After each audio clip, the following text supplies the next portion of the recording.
Así es, Alfonso, y nos acompaña en nuestra salita de expertos el doctor Fernando García, radiólogo del grupo HMI Toledo. Muchas gracias, doctor. Bienvenido. Gracias a vosotros. Estando contigo. Y también nos acompaña Yolanda Moraleda. Ella empezó con COVID en marzo, es una paciente que todavía sigue sufriendo las secuelas del COVID. Gracias, Yolanda, por estar aquí con nosotros. Por invitarme. Lo primero de todo, tenemos que felicitaros a ustedes, al equipo del grupo HMI Toledo, por esa unidad creada por varios expertos y profesionales para pacientes que han pasado el coronavirus. ¿Era necesaria crear esa unidad? Bueno, pues parece, y día a día nos vamos dando cuenta de que era muy necesaria, porque vemos en nuestra práctica clínica diaria, en nuestro trabajar diario, incluso en la familia, desafortunadamente todos tenemos algún paciente cercano, conocemos a alguien que pasa la enfermedad, se ha curado, pero no recupera su estado de salud, el que él tenía o el que ella tenía antes de la enfermedad.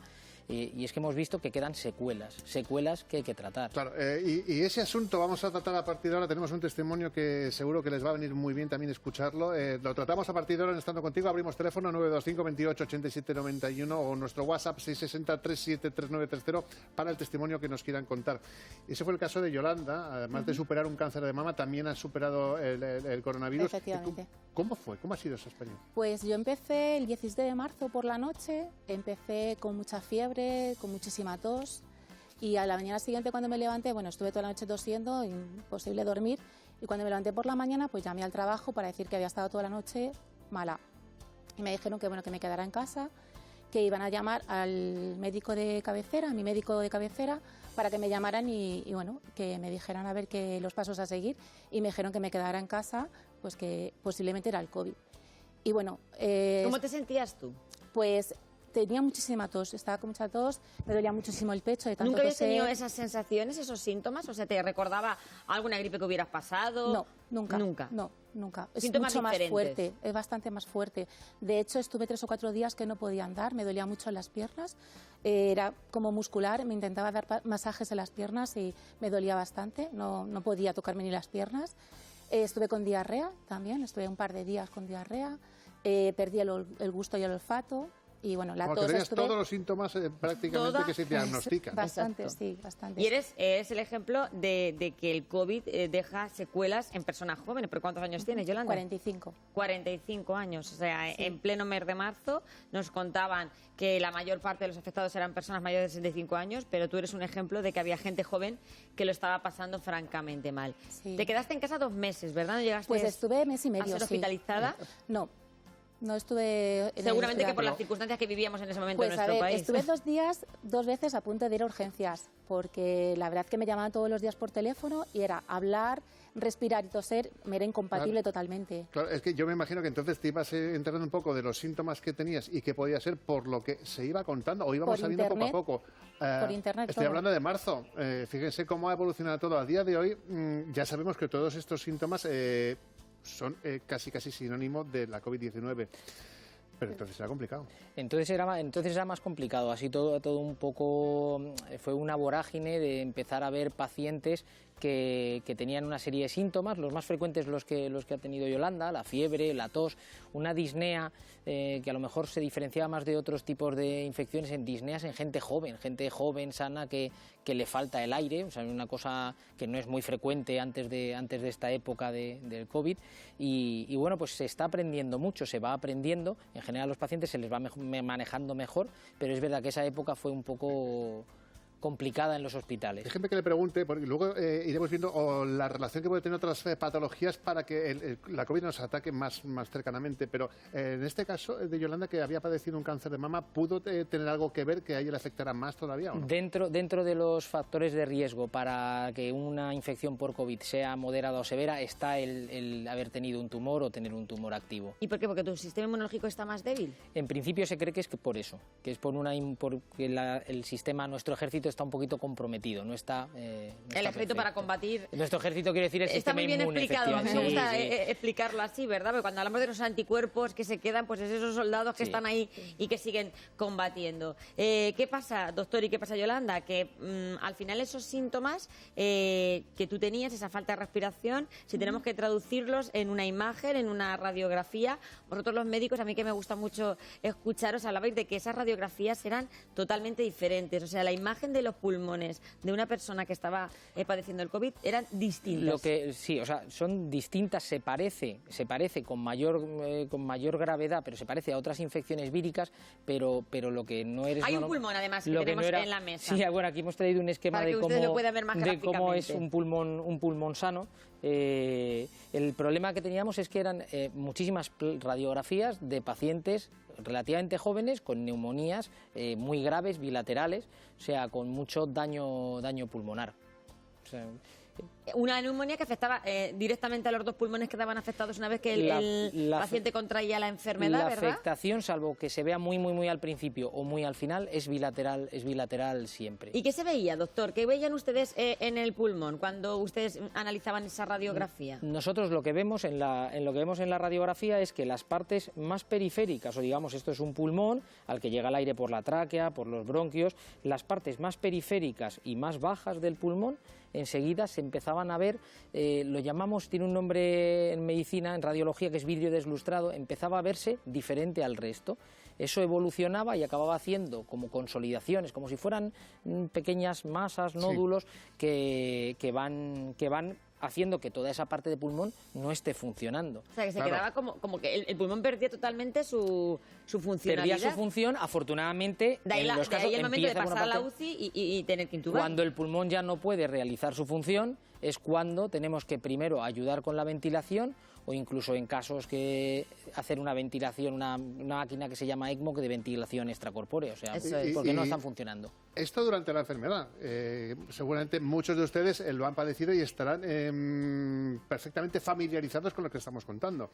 Pero meses después ese daño pulmonar persiste, aunque ya tengan los anticuerpos.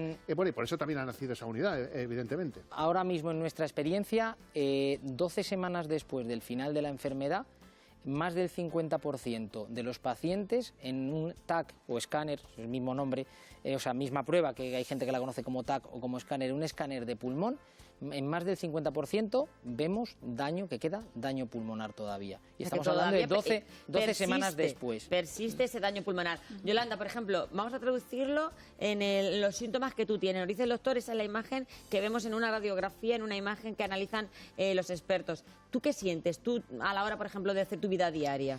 Pues el subir las escaleras, un tramo de escaleras también me cuesta ahora bastante. Por ejemplo, este verano hice el Camino de Santiago y estuve a punto de abandonar porque no podías. No podía. ¿Te cansabas? Es que no podía respirar, me ahogaba bastante. Entonces, bueno, me cuesta mucho, pues antes subía las escaleras de 2 en 2, ahora prácticamente no puedo, tengo que ir despacio y de 1 en 1. O sea, la capacidad pulmonar es lo que me ha disminuido bastante. Entonces empiezan a actuar lo que te está pasando a ti. Los profesionales. Vamos a la unidad post-COVID.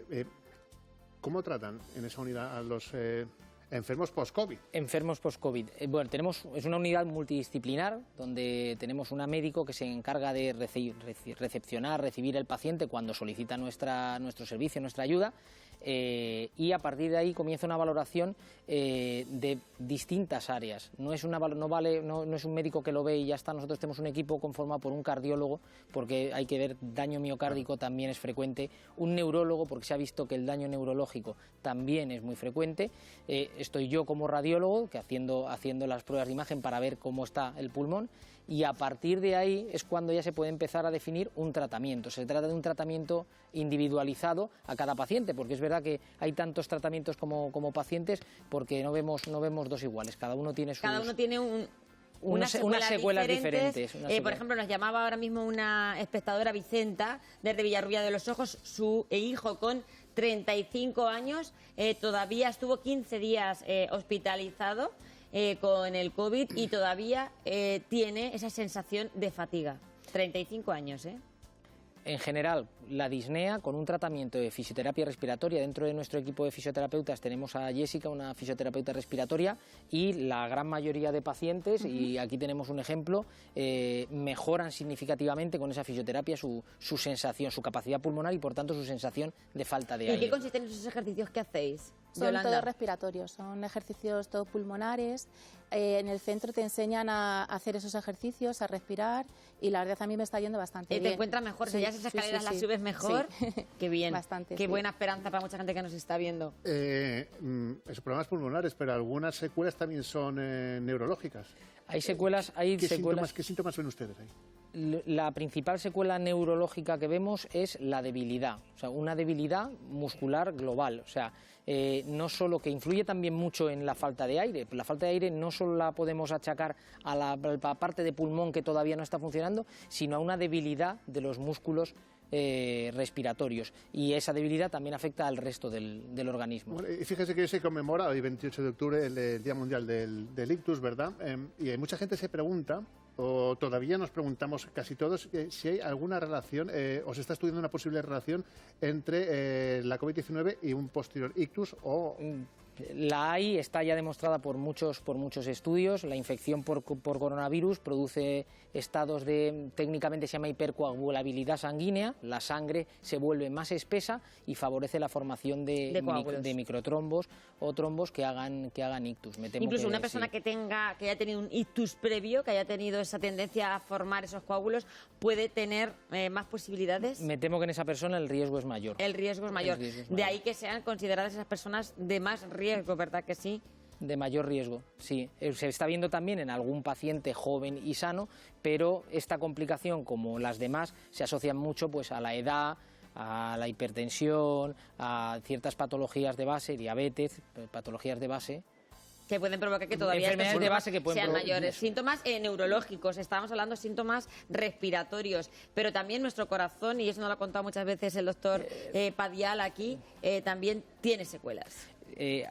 También tiene secuelas. Se está viendo un deterioro funcional importante en pacientes afectados por COVID. Por eso, nuestros pacientes que vengan a la unidad... Ahí se va a tratar todos los síntomas y todas las secuelas. Y siempre una valoración cardiológica, porque se da miocarditis por COVID, o sea, el COVID tiene la capacidad de afectar al miocardio, y incluso en pacientes en que no ha afectado específicamente al miocardio se ven deterioros funcionales. Déjeme que le pregunte, bueno, en tu caso es verdad que sentías en ese camino de Santiago tu fatiga, que los pulmones iban bien y fuiste a esta unidad, pero cualquier persona que haya padecido, no sé si con síntomas o sin síntomas, no lo sé, me lo valora usted, que haya padecido el coronavirus, ¿debería por lo menos pasar por esa unidad para que le hagan un chequeo? Yo creo que no necesariamente. Sobre todo, si alguien se ha recuperado totalmente y considera que su salud es igual, que se ha restablecido completamente y es igual que antes de tener esa infección, pues a lo mejor no es necesario o no es obligatorio. Lo que yo sí es, si alguien tiene síntomas, secuelas, habiendo pasado tiempo después de la enfermedad, yo sí que acudiría. O sea, lo que tú estás diciendo que no te encuentras igual, ¿verdad, doctor? Se está demostrando que si con un tratamiento rehabilitador individualizado y temprano se acorta de manera importante el tiempo de recuperación, se acelera la recuperación. Lo que pasa que lo que seguimos todavía preguntándonos, y no dejaremos de hacerlo, es por qué hay personas que tienen esos síntomas tan terribles, que pasan los meses y que incluso continúan, como tú, Yolanda, con esta situación, y otras personas no tienen nada de síntomas. ¿Cómo puede ser eso posible? Creo que nos queda todavía mucho por conocer. Sí que hay identificados una serie de factores de riesgo, como son la edad, claramente. Cuando una persona es mayor tiene más probabilidad. El peso, la obesidad. Las personas obesas con índice masa corporal por encima de 30 también tienen un peor pronóstico. Y las enfermedades que comentábamos antes, hipertensión, diabetes... Sí, continúo. Hipertensión, diabetes, algún tipo de compromiso del sistema inmune, de ese ejército del que hablábamos, o tumores activos. Claro.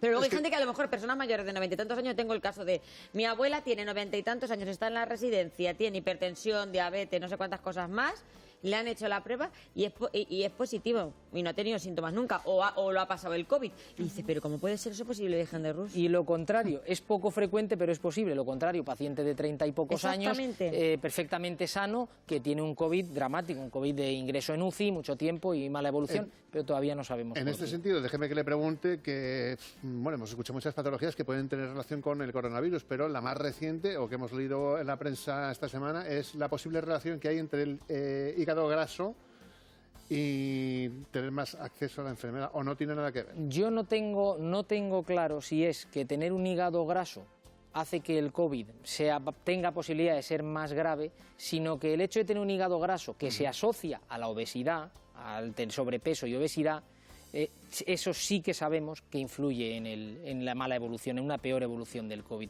Yo creo que a lo mejor más que el que haya más hígado, más grasa en las células del hígado, en los hepatocitos, que eso se relacione con una mala evolución del COVID, es que eso se asocia en pacientes que normalmente tienen sobrepeso. Y usted, doctor, ahora mismo estábamos escuchando también a nuestra compañera Sonia Trigueros cuando nos contaba los temas del informativo, veíamos la situación de Francia y nos mirábamos los dos y decíamos... Este gesto que hacemos en los minutos previos a que ustedes entren con nosotros y ahora se lo digo así directamente, que están los espectadores delante. ¿Usted cómo ve esto? Bueno, yo creo que esto es una batalla que va a ser larga, que afortunadamente no eterna. La experiencia con otros nunca se sabe porque no tiene por qué repetirse la historia, pero la experiencia con otras pandemias como esta habla de 2, 3 olas y en que luego ya se consiga una inmunidad, lo que se conoce como inmunidad de rebaño, sea bien a través de las vacunas, que bueno, veremos, muy rápido van, y si no a través de la infección de la gente, que nos vamos infectando. Que nos vamos a ir contagiando. Enrique dice que le lleva desde abril, nos ha llamado también, doctor, desde Villarta de San Juan, 45 años, empezó en abril con COVID y el hombre dice que todavía se sigue mareando, no tiene ni olfato ni gusto. Esos son los casos donde debería acudir a nuestra unidad. Enrique sería un candidato, ¿verdad? Debería acudir a nuestra unidad para una valoración cardiológica, neurológica, con pulmonar años, completa, sí, es que es muy joven. Estamos hablando de gente joven todo el tiempo. Antes de irnos, déjame que te pregunte, Yolanda, ¿cómo estás ahora mismo? Bastante mejor. Tiene muy buen color de cara, como dirían en nuestra tierra. Gracias. ¿Verdad? Bueno, una mujer que supera un cáncer de mama, que bueno, y está aquí Valiente. contando su experiencia. ¿Pasaste miedo? ¿Pensaste que podía tener alguna relación o recordar alguna cosa del pasado? No, cuando yo empecé, lo que temía es ir al hospital. Yo no quería ir al hospital, porque decía... Era por los casos que veían en la televisión. Yo decía, hay gente que está entrando y no está saliendo. O sea, a mí mi miedo era ese. ¿Y qué te lo ha hecho pasar peor, los tratamientos con quimioterapia o el COVID? El COVID, bastante más. Es importante que lo digas también, porque muchas veces nos pensamos o creemos que hay otras enfermedades peores. Tú has pasado una de las más graves, de las que más miedo nos da pronunciar, que es el cáncer, y para ti ha sido peor el COVID. Yo con la radioterapia, la verdad, a ver, el pecho lo tuve muy quemado y me dieron 25 sesiones y la verdad que lo pasé mal, bastante mal, pero lo he pasado mucho peor con el COVID. Doctor, nos queda un minuto. Yo no sé si es un buen momento para que le hace usted un mensaje a toda esa gente que le está escuchando ahora mismo y que está un poco desorientada todavía. Bueno, el COVID es una infección que está ahora entre nosotros y con la que vamos a tener que seguir peleando un tiempo.